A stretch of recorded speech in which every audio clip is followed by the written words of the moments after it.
Hello दोस्तों, नमस्कार। आप सभी का स्वागत हमारे यूट्यूब चैनल पे।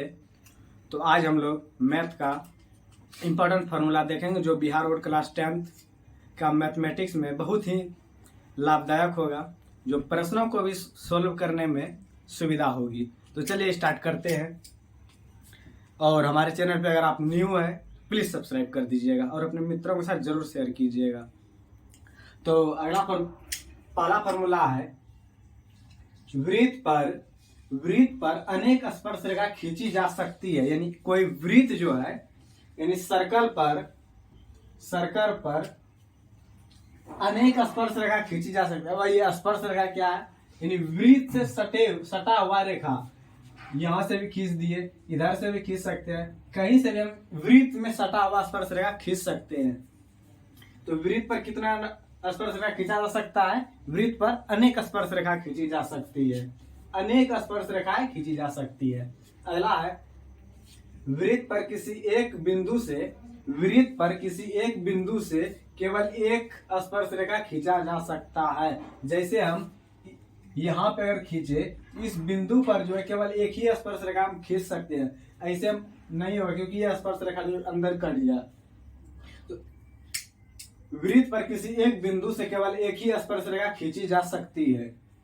अगला है, वृत्त के किसी बाह्य बिंदु पर से केवल एक ही स्पर्श रेखा खींची जा सकती है। यानी बाह्य बिंदु से वृत्त पर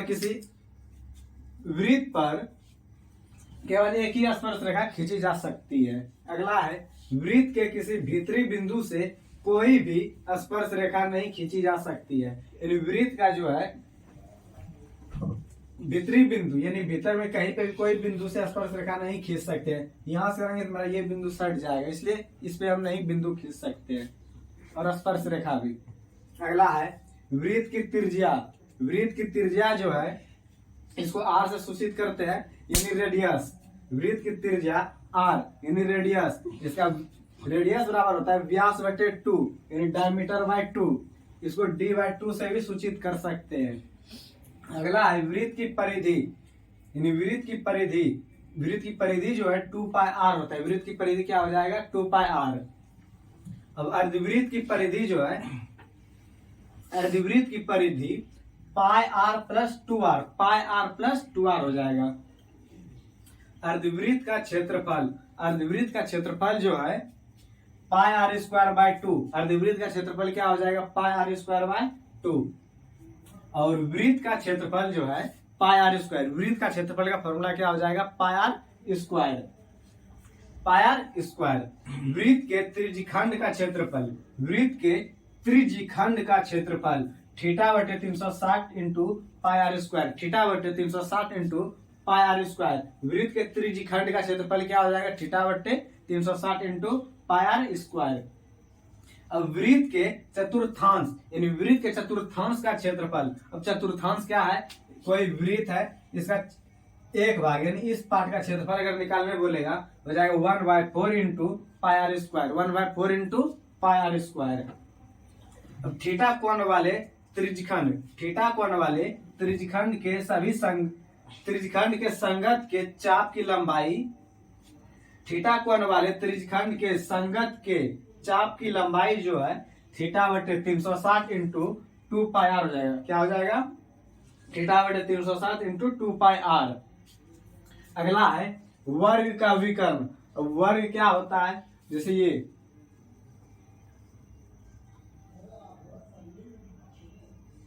विकर्ण, यानी ये वर्ग है, वर्ग का ये वाला लाइन जो है ये विकर्ण कहलाता है। तो वर्ग का विकर्ण जो है भुजा इंटू अंडर रूट हो जाएगा। भुजा इंटू अंडर रूट 2 हो जाएगा। अब वर्ग का परिमाप जो है, वर्ग का परिमाप क्या होता है? वर्ग का परिमाप 4 इंटू भुजा, यानी 4 इंटू भुजा हो जाएगा। वर्ग का परिमाप क्या हो जाएगा? 4 इंटू भुजा। अगला है, वर्ग का क्षेत्रफल जो है भुजा स्क्वायर। अगर ये ए है, ये भी ए होगा, ये भी ए होगा, ये भी ए होगा, इसका क्षेत्रफल बोलेंगे तो ये ए स्क्वायर हो जाएगा। भुजा को अगर ए मान लिए तो ये ए स्क्वायर हो जाएगा। एक्स दिया रहेगा तो एक्स स्क्वायर हो जाएगा। अगर 10 दिया रहेगा 10 का स्क्वायर 100 हो जाएगा क्षेत्रफल। आयत का विकर्ण क्या होगा? आयत का विकर्ण,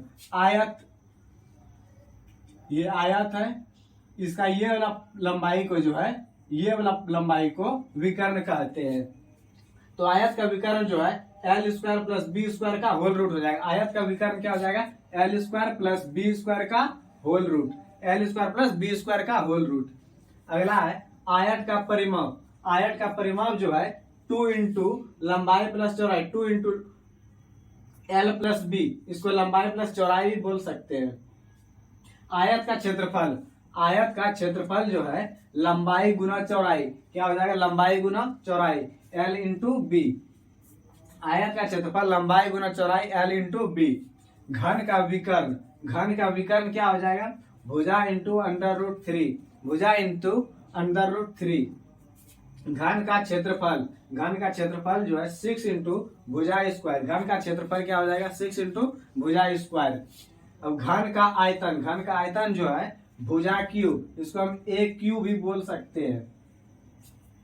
घनाभ का विकर्ण, घनाभ का विकर्ण क्या हो जाएगा, L square plus B square plus h square का होल रूट। घनाभ का विकर्ण जो है, घनाभ का विकर्ण l square plus h square plus L square plus B square plus h square का होल रूट। अब घनाभ का क्षेत्रफल, घनाभ का क्षेत्रफल जो है 2 into l b plus b h plus h l हो जाएगा। घनाभ का क्षेत्रफल क्या हो जाएगा, 2 into l b plus b h plus h l हो जाएगा। अब बेलन का वक्र पृष्ठ क्षेत्रफल, बेलन का जो है वक्र पृष्ठ क्षेत्रफल क्या हो जाएगा, 2 पाई आर एच। बेलन का वक्र पृष्ठ क्षेत्रफल जो है 2 पाई आर एच हो जाएगा। अब घनाभ का आयतन, घनाभ का आयतन जो है l b h, l into b into h, इसको शॉर्ट में एल बी एच भी लिख सकते हैं। अगला है बेलन का संपूर्ण पृष्ठ क्षेत्रफल, बेलन का जो है संपूर्ण पृष्ठ क्षेत्रफल क्या हो जाएगा, 2 pi R H plus 2 pi are square, इसको जो हम शॉर्ट में 2 pi R into R plus H भी लिख सकते हैं। 2 pi R H plus 2 pi are square को 2 pi R into R plus H भी हम लिख सकते हैं। समबाहु त्रिभुज का क्षेत्रफल, समबाहु त्रिभुज का क्षेत्रफल जो है √3/4 इंटू भुजा स्क्वायर होता है। समबाहु त्रिभुज का क्षेत्रफल क्या हो जाएगा, √3/4 इंटू भुजा स्क्वायर। बेलन का आयतन, बेलन का आयतन है सिलेंडर का आयतन, पाई आर स्क्वायर एच, बेलन का आयतन क्या हो जाएगा, पाई आर स्क्वायर एच।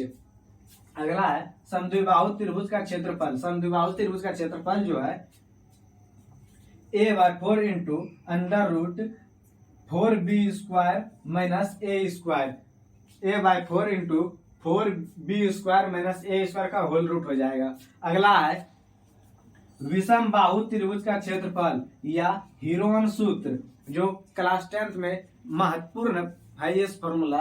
ये फॉर्मूला जो बहुत ही इंपॉर्टेंट है, 2 नंबर का पक्का इससे रहेगा क्वेश्चन, जिसको हीरोन सूत्र बोलते हैं। आप लोग हीरोन सूत्र का नाम सुने होंगे, जिसको विषम बाहु त्रिभुज का क्षेत्रफल या हीरोन सूत्र कहते हैं। हीरोन सूत्र का फॉर्मूला होता है S into S minus A into S minus B into S minus C का होल रूट। तो दोस्तों अगला फॉर्मूला है गोले का वक्र पृष्ठ क्षेत्रफल, गोले का वक्र पृष्ठ क्षेत्रफल जो है 4 पाई आर स्क्वायर, गोले का वक्र पृष्ठ क्षेत्रफल जो है 4 पाई आर स्क्वायर हो जाएगा।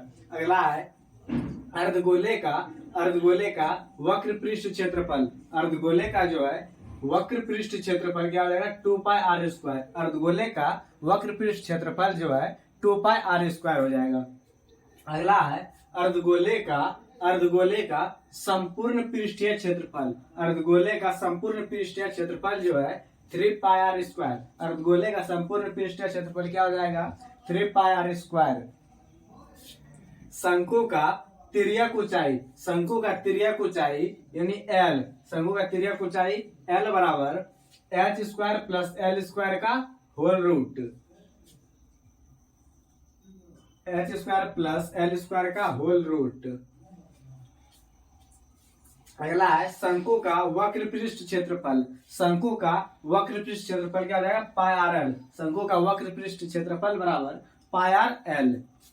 अगला है शंकु का संपूर्ण वक्र पृष्ठीय क्षेत्रफल, शंकु का संपूर्ण वक्र पृष्ठीय क्षेत्रफल, इसका जो है pi R L plus pi are square, pi R L plus pi are square, इसका शॉर्ट फॉर्मूला हो जाएगा pi R into L plus R, pi R into L plus R. शंकु का आयतन, शंकु का आयतन जो है 1/3 into pi are square H, शंकु का आयतन जो है 1/3 into pi are square H. शंकु के छिन्नक का आयतन, शंकु के छिन्नक का आयतन जो है pi into are one plus are two, pi into are one plus are two into l, pi into are one plus are two into l हो जाएगा। अब शंकु के छिन्नक का संपूर्ण क्षेत्रफल, शंकु के छिन्नक का संपूर्ण क्षेत्रफल जो है pi into are one plus are two into L plus R one, pi R one का whole square plus pi R two का होल स्क्वायर हो जाएगा। अगला फॉर्मूला माध्य, माध्य बराबर होता है sigma F X by N, माध्य बराबर sigma F X by N हो जाएगा। माध्य बराबर क्या हो जाएगा sigma F X by N. बहुलक बराबर 1 plus F one minus F nought by 2 into F one minus F nought minus F two. बहुलक बराबर 1 plus F one minus F nought by 2 into F one minus F nought minus F two. माध्यक बराबर, अगला formula है माध्यक बराबर 1 plus N by 2 into sigma F X by F X into I. बहुलक बराबर 3 माध्यक, बहुलक बराबर फॉर्मूला होता है 3 इंटू माध्यक माइनस 2 इंटू माध्य। ये जो है इसका जो है 2 नंबर में एक क्वेश्चन कन्फर्म रहेगा और ऑब्जेक्टिव में भी इससे पूछा जाएगा, तो आप लोग ये फॉर्मूला को भी स्टार पर लगा दीजिएगा। अगला है असंभव घटना की प्रायिकता, असंभव घटना की प्रायिकता जो है 0 हो जाएगा, यानी असंभव घटना तो उसका प्रायिकता कुछ नहीं 0 हो जाएगा। अगला है संभव घटना की प्रायिकता, संभव घटना की प्रायिकता जो है, संभव घटना की प्रायिकता 0 - 1, यानी -1 भी बोल सकते हैं। संभव घटना की प्रायिकता 1 हो जाएगा, संभव घटना की प्रायिकता। अगला निश्चित घटना की प्रायिकता जो है 1 हो जाएगा, यानी निश्चित घटना घटेगा तो उसका 1 है, और अनिश्चित घटना की प्रायिकता जो है ये घट भी सकता है और नहीं भी घट सकता है। अगला है प्रायिकता का सूत्र, प्रायिकता का सूत्र क्या होता है घटनाओं की संख्या बटे कुल घटनाओं की संख्या, घटनाओं की संख्या बटे कुल घटनाओं की संख्या। अगर आप लोग को वीडियो अच्छा लगा तो अपने मित्रों के साथ जरूर शेयर कीजिएगा। धन्यवाद।